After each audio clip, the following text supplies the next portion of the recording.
नमस्कार मित्रों, इस वीडियो में हम जानेंगे एक ऐसे महान संत की कथा, जिनका जीवन स्वयं योग, भक्ति और अद्वैत वेदांत का प्रतीक था। त्रैलंग स्वामी, जिन्हें लोग काशी का जीवित शिव कहते थे।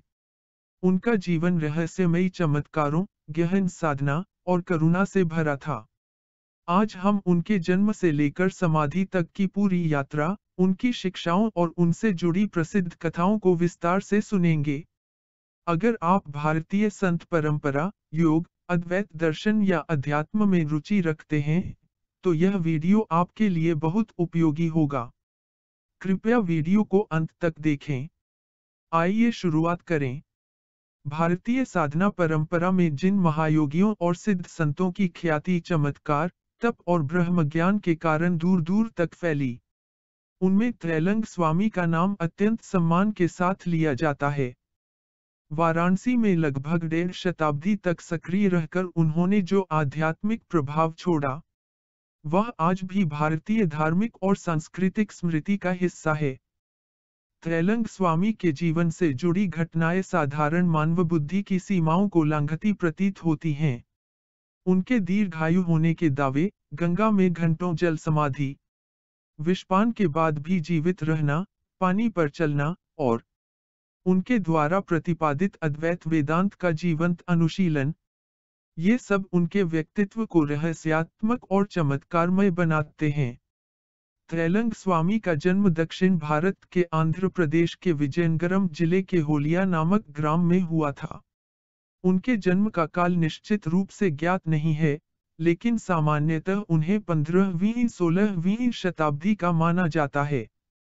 उनके माता पिता धार्मिक और संस्कारी ब्राह्मण परिवार से थे। उनका जन्म नाम शिवराम था। उनके पिता का नाम नरसिंह शास्त्री था। वे वेद पुराण के विद्वान, प्रतिष्ठित आचार्य और धार्मिक अनुष्ठानों के विशेषज्ञ थे। उनकी माता का नाम विद्यावती था। माता अत्यंत भक्त और साध्वी स्वभाव की थीं। परिवार में समृद्धि थी, लेकिन उसमें धार्मिक शुचिता और आध्यात्मिक आचार का पालन होता था। शिवराम, जो आगे चलकर त्रैलंग स्वामी कहे गए, बचपन से ही गंभीर, विचारशील और ध्यान में तल्लीन रहने वाले थे। उनके बारे में कहा जाता है कि बचपन में ही वे घंटों समाधि जैसी स्थिति में बैठ जाया करते थे और सांसारिक खेलकूद से उन्हें कोई आकर्षण न था। माता पिता ने उनके ऐसे स्वभाव को भगवान शिव की कृपा का संकेत माना। कहा जाता है कि उनकी माता ने भी उन्हें साधना के संस्कार दिए। लोक परंपरा में एक कथा मिलती है कि एक बार बालक शिवराम नदी किनारे बैठकर ध्यान कर रहे थे।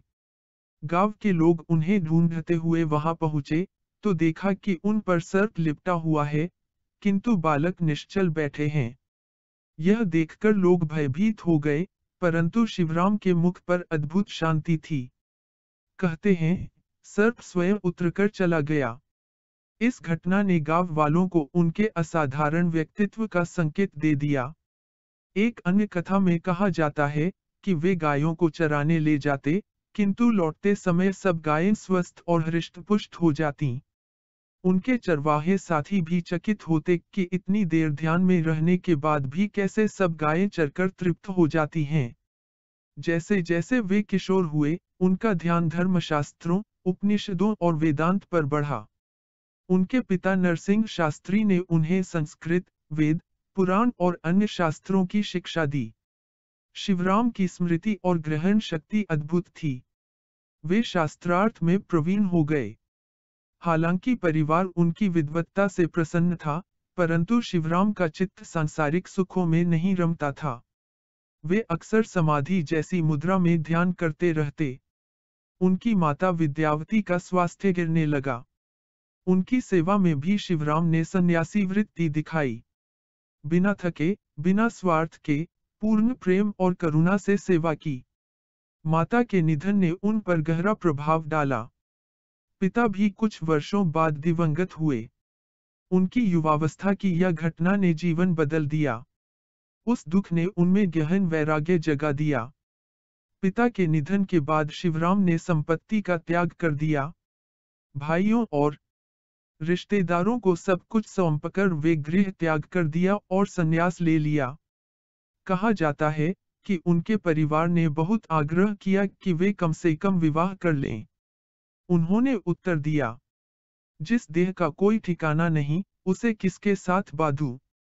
इस वाक्य ने गांव में उनकी छवि एक त्यागी और वैराग्यवान साधु के रूप में स्थापित कर दी।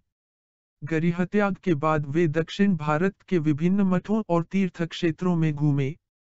कहते हैं, उन्होंने तुंगभद्रा, कृष्णा और गोदावरी नदी के तटों पर गहन तप किया। कई योगियों और सिद्धों से दीक्षा ली और साधना रहस्य सीखे। विशेष रूप से वे अद्वैत वेदांत की ओर आकृष्ट हुए। एक परंपरा के अनुसार उन्होंने एक महान अद्वैत वेदांती गुरु से संन्यास की विधिवत दीक्षा ली और अपना नाम त्रैलंग या तेलंग स्वीकार किया। उनकी प्रारंभिक साधना का विवरण भी किंवदंती बन चुका है।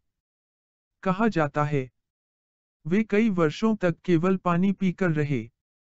तपोवनों में सर्पों, बिच्छुओं से घिरे रहकर भी अडिग साधना की।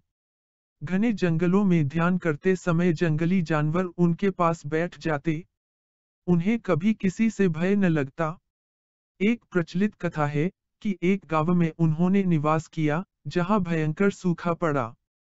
गांव वालों ने उनसे प्रार्थना की। त्रैलंग स्वामी ने हंसकर कहा, जाओ, तालाब में जल भरो। लोगों ने कहा, तालाब सूखा पड़ा है। उन्होंने कहा, मेरी झोली वहां डाल दो। लोगों ने संकोच से उनकी झोली तालाब में रखी। कुछ ही देर में पानी उस झोली से निकलकर तालाब में भर गया। त्रैलंग स्वामी केवल तपस्वी नहीं थे, वरन लोक कल्याणकारी सिद्ध पुरुष थे। वर्षों तक भारत के उत्तर दक्षिण तीर्थों में घूमते रहे। कांची, रामेश्वरम, श्रीशैलम जैसे दक्षिण के प्रमुख तीर्थ। फिर उत्तर भारत में हरिद्वार, ऋषिकेश, बद्रीनाथ, केदारनाथ, पुष्कर, गया, जगन्नाथपुरी। हिमालय में कई निर्जन स्थलों पर ध्यान। उनकी यह यात्रा केवल धार्मिक नहीं थी, बल्कि आत्म साक्षात्कार की खोज थी। वे जहां जाते, वहां ध्यानस्थ रहते और अपनी उपस्थिति से ही लोगों को चकित कर देते। त्रैलंग स्वामी ने जीवन का अधिकांश समय कठोर तपस्या में बिताया। वे निर्जन स्थलों में, जंगलों में, पर्वतों में ध्यान करते रहे। उन्होंने कई वर्षों तक मौन धारण किया। भोजन में अत्यंत संयम बरता। कभी केवल गंगा जल, कभी भिक्षा में मिला अन्न। उनकी साधना के विषय में कहा जाता है कि वे कुंडलिनी जागरण, समाधि और चिदानंद स्वरूप की अनुभूति में सिद्ध थे। उनके शरीर पर भस्म लगी रहती थी। वे प्रायः निर्वस्त्र रहते थे। इसीलिए लोग उन्हें महाकाल का रूप मानने लगे। त्रैलंग स्वामी के जीवन का सबसे महत्वपूर्ण मोड़ उनका काशी, वाराणसी आगमन माना जाता है। कई परंपराओं के अनुसार वे लगभग 40 वर्ष की अवस्था में काशी आए और शेष जीवन यहीं बिताया। कहा जाता है कि वे अपने गुरु की आज्ञा पर उत्तर भारत की यात्रा करते हुए काशी पहुंचे थे। वाराणसी उस समय भी भारत की आध्यात्मिक राजधानी मानी जाती थी। वेदांत, योग, तंत्र, भक्ति, सभी परंपराएं यहाँ फली फूली थीं। गंगा के घाट, सन्यासियों के मठ, वेद विद्यालय और साधुओं की मंडलियां इस नगरी को एक विशेष दिव्यता प्रदान करती थीं। त्रैलंग स्वामी ने इस नगर को अपनी साधना का स्थायी केंद्र चुना। वाराणसी में वे मणिकर्णिका, दशाश्वमेध, अस्सी, पंचगंगा और हनुमान घाटों पर दिखते थे। उनका कोई निश्चित निवास नहीं था। वे किसी कुटिया, मंदिर या मठ में नहीं टिकते थे। उनकी साधना अनौपचारिक थी। वे निर्वस्त्र रहते थे। शरीर भस्म से लिप्त रहता। कई बार गंगा जल में समाधि की स्थिति में घंटों बैठे रहते। लोग उन्हें चलते फिरते भगवान शिव मानने लगे। वे अद्वैत वेदांत के सिद्ध आचार्य माने जाते थे। कहते थे, आत्मा और परमात्मा एक हैं। भेद केवल अज्ञान का है। उनकी साधना में देह संयम और इंद्रिय निग्रह, ध्यान और समाधि, वैराग्य और अपरिग्रह। वे घंटों गंगा में ध्यान करते। घाट पर भस्म रमाकर समाधि लगाते, भिक्षा मिलने पर खाते, नहीं मिलने पर उपवास करते। ब्राह्मण, गृहस्थ, सन्यासी, व्यापारी, गरीब सब उनके दर्शन को आते। वे भेदभाव नहीं करते थे। कहते हैं, वे अस्पृश्य माने जाने वालों को भी गले लगा लेते थे। उनकी शिक्षाएं सरल थीं। सभी तीर्थ तुम्हारे भीतर हैं। शरीर ही काशी है। उनकी कई प्रसिद्ध कथाएं हैं। सबसे प्रसिद्ध घटना उनकी जल समाधि की है। कहा जाता है कि वे घंटों, कभी कभी दिनों तक गंगा के भीतर डूबे रहते और फिर सहज भाव से बाहर आते। लोग उन्हें ढूंढने लगते और अचानक देखते कि वे गंगा की लहरों पर स्थिर भाव से खड़े हैं या तट पर ध्यानमग्न बैठे हैं। एक बार काशी के राजा ने उन्हें परीक्षा के लिए गंगा में बांधकर डुबा दिया। कई घंटों बाद उन्हें निकालने पर देखा गया कि वे समाधि में तल्लीन थे, शरीर में कोई विकृति नहीं थी। यह देखकर राजा ने क्षमा मांगी और उन्हें भगवान शिव का अवतार माना। वाराणसी के कुछ नास्तिकों ने उनके चमत्कारों को ढकोसला कहकर उनकी परीक्षा लेने की ठानी। उन्होंने उनके लिए विष मिला हुआ दूध भेजा। त्रैलंग स्वामी ने मुस्कुराकर सबके सामने वह दूध पी लिया। उन्हें कुछ नहीं हुआ। कहते हैं, उन्होंने केवल इतना कहा, जहर और अमृत में भेद केवल अज्ञानी के लिए है। एक बार एक चोर ने उनके पास से बर्तन चुरा लिए। लोगों ने चोर को पकड़ा और उनके पास लाए। स्वामी ने कहा, उसे क्यों मारते हो, जो भी मेरे पास है, सब उसका है। उन्होंने उस चोर को बर्तन ही दे दिए। चोर उनके चरणों में गिर पड़ा और जीवन भर उनका भक्त बन गया। कहा जाता है कि एक बार काशी के राजा को उनके चमत्कारों पर संदेह हुआ। राजा ने उन्हें बंदी बनाने का आदेश दिया। सैनिक उन्हें बांधकर ले जाने लगे, लेकिन रस्सियां अपने आप खुल जातीं। अंततः स्वामी स्वयं राजमहल गए और कहा, मुझे बांधना है तो अपने अहंकार को बांधो। राजा उनके चरणों में गिर पड़ा। एक बार एक विधवा महिला ने गंगा में कूदकर आत्महत्या कर ली। लोग उसका शव बाहर लाए। त्रैलंग स्वामी वहां पहुंचे और बोले, यह सोई है। उन्होंने शव के सिर पर हाथ रखा। कहते हैं, महिला जीवित हो उठी। लोगों ने इसे उनके करुणासिद्ध योगबल का प्रमाण माना। उनका दर्शन अद्वैत वेदांत पर आधारित था। वे बार बार कहते, जगत मिथ्या नहीं है, जगत ब्रह्म स्वरूप है। तुम स्वयं ब्रह्मा हो। उन्होंने कभी शास्त्रार्थ के लिए औपचारिक मंच नहीं बनाया, किंतु विद्वानों के प्रश्नों का सरल उत्तर देते। उनका उपदेश था, जगत ब्रह्म स्वरूप है। तुम स्वयं ब्रह्मा हो। ईश्वर सब में है। देहमोह छोड़ो। इंद्रिय संयम रखो। अहंकार का त्याग करो। सब में एकता देखो। काशी के साधु समाज में त्रैलंग स्वामी को विशेष आदर प्राप्त था। भिन्न भिन्न संप्रदायों के सन्यासी उन्हें गुरु मानते थे। तांत्रिक, वैष्णव, शैव, अद्वैतवादी सभी उनके पास समाधान पाने आते। काशी के कई प्रमुख साधुओं ने उन्हें भगवान शिव का साक्षात अवतार कहा। उनका निर्वस्त्र रहना और भस्म रमाना शैव परंपरा की प्राचीन नागा साधु परंपरा से जोड़ा जाता है। लेकिन वे किसी एक संप्रदाय में सीमित नहीं थे। त्रैलंग स्वामी का काशी जीवन अत्यंत सरल लेकिन चमत्कारमय था। उनकी कठोर तपस्या, अद्वैत वेदांत की सहज व्याख्या और लोक कल्याणकारी दृष्टि ने उन्हें जनमानस में अमर बना दिया। उनकी छवि एक जीवित मुक्त, सिद्धयोगी और महाकाल के रूप में स्थापित हो गई। त्रैलंग स्वामी की आयु को लेकर अनेक किंवदंतियां प्रचलित हैं। कुछ परंपराओं के अनुसार वे 280 वर्ष तक जीवित रहे। यह दावा सामान्यतः आधुनिक विज्ञान की कसौटी पर खरा नहीं उतरता।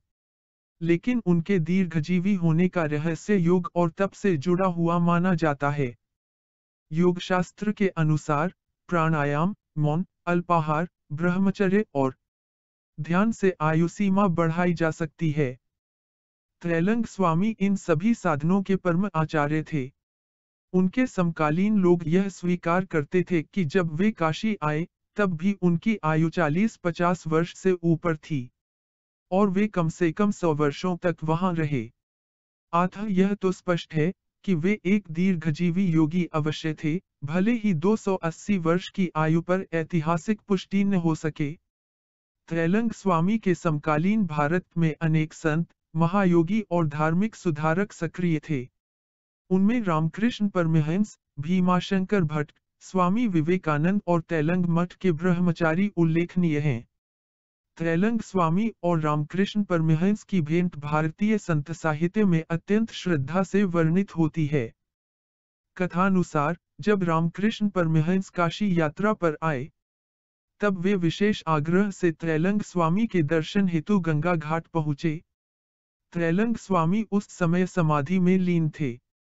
रामकृष्ण उन्हें देखकर अभिभूत हो गए और उन्हें चलती फिरती शिव मूर्ति कहा। यह भेंट एक भावनात्मक मौन संवाद बन गई। दोनों योगियों के बीच कुछ विशेष शब्दों का आदान प्रदान नहीं हुआ, परंतु दोनों ने एक दूसरे की अनुभूति में ईश्वर के पूर्णत्व का अनुभव किया। रामकृष्ण ने बाद में अपने शिष्यों से कहा, त्रैलंग स्वामी केवल संत नहीं, शिव के पूर्ण अवतार हैं। उनका शरीर ही साधना है। यद्यपि त्रैलंग स्वामी ने कोई औपचारिक संस्था या संप्रदाय स्थापित नहीं किया, फिर भी कुछ शिष्य उनके सान्निध्य में तप करते रहे। इनमें प्रमुख हैं शिवानंद सरस्वती, जो बाद में काशी में ही तैलंग आश्रम के प्रमुख बने, रामलाल बाबा, एक गृहस्थ भक्त जो उनके अनुभवों को लिपिबद्ध करने का प्रयास करते रहे, सदाशिव ब्रह्मचारी, जो उन्हें निष्कलंक योगी कहते थे और योग शास्त्र की परंपरा को आगे बढ़ाते रहे। उनके उपदेश वाणी से कम, आचरण और मौन से अधिक मिलते थे। अतः उनका शिष्यत्व भी शास्त्रीय रूप में नहीं, बल्कि आत्मिक अनुभव के माध्यम से होता था। त्रैलंग स्वामी का महाप्रयाण 1887 में माना जाता है। कहा जाता है कि उन्होंने अपने शिष्यों को पूर्व संकेत दे दिया था कि वे अब इस भौतिक देह का त्याग करेंगे। वे शांत भाव से गंगा तट पर आए, ध्यानस्थ मुद्रा में बैठ गए और धीरे धीरे समाधिस्थ हो गए। लोगों ने देखा, उनका शरीर धीरे धीरे स्थिर हो गया, पर चेहरे पर वही दिव्य तेज और मुस्कान बनी रही। यह दृश्य हजारों लोगों के लिए भाव विभोर करने वाला था। उनकी समाधि स्थली काशी के पंचगंगा घाट के समीप स्थित है। वर्तमान में वहां एक मंदिर और आश्रम निर्मित है, जहां श्रद्धालु आज भी जाकर उनका स्मरण करते हैं। त्रैलंग स्वामी ने कोई ग्रंथ नहीं लिखा। उन्होंने उपदेश भी बहुत कम दिए, परंतु उनका जीवन स्वयं ही एक जीवित वेदांत था। उनकी शिक्षाएं संक्षेप में इस प्रकार हैं। अद्वैत का जीवनानुभव। तुम ईश्वर से अलग नहीं हो। ईश्वर तुम्हारे भीतर है। इंद्रिय संयम और तप। सुख को नहीं, सत्य को खोजो। कर्म से वैराग्य नहीं, करुणा उपजाओ। सब में शिव देखो। किसी से घृणा मत करो। दया, क्षमा और मौन यही श्रेष्ठ साधना है।